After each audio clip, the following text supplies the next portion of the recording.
નમસ્કાર દર્શક મિત્રો, આજે વાત કરી રહ્યા છીએ ખૂબ જ મહત્વપૂર્ણ ચેકપોસ્ટ લાઈવ ન્યૂઝમાં.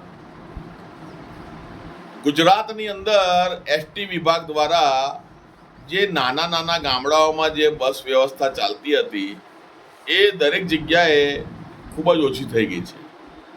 ગ્રામ્ય વિસ્તારની જનતાને સિટીમાં આવવું હોય તો એમણે પ્રાઇવેટ વાહનો, રિક્ષાઓ અને એની પર આધાર રાખવો પડે છે.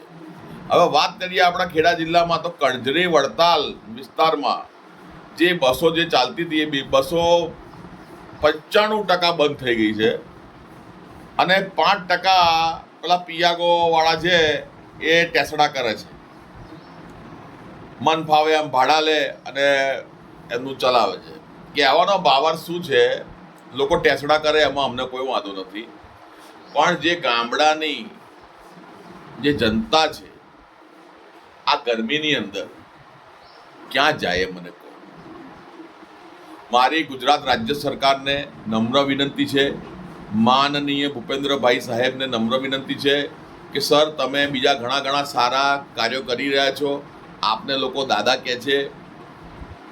દાદાનું હુલામણું નામ તમને આપવામાં આવ્યું છે, કોઈ પણ મુખ્યમંત્રીને ભારતમાં અત્યાર સુધી આપવામાં આવેલું નથી. તો આપ એ ઘરના વડીલ જે છે દાદા, એ દાદા જેવું કામ કરીને બતાવો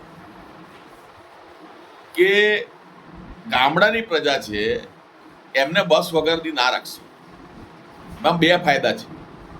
એક ફાયદો એ કે તમે સ્ટાફ, મેં જાણકારી મેળવી તો મને જાણકારી મળી કે એસટીમાં સ્ટાફની અછત છે, ડ્રાઈવર કંડક્ટરની અછત છે. એટલે પહેલામાં પહેલું તમે ભરતી કરશો એટલે એ લોકોને રોજગારી મળશે. બીજું કે જે ગ્રામ્ય વિસ્તારની જનતા છે એમને અવર જવર કરવા માટે માધ્યમ મળશે.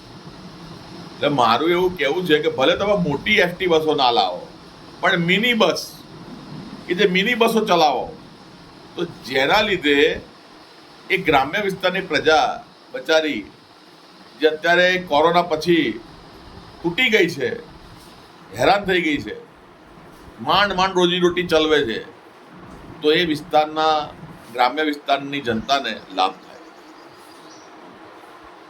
આજના મુખ્ય સમાચાર પૂરા થયા. નમસ્કાર. ચેકપોસ્ટ લાઈવ ન્યૂઝ, કેમેરામેન સાગર ઠાકોરની સાથે ચીફ એડિટર ગૌતમસિંહ સુદાર.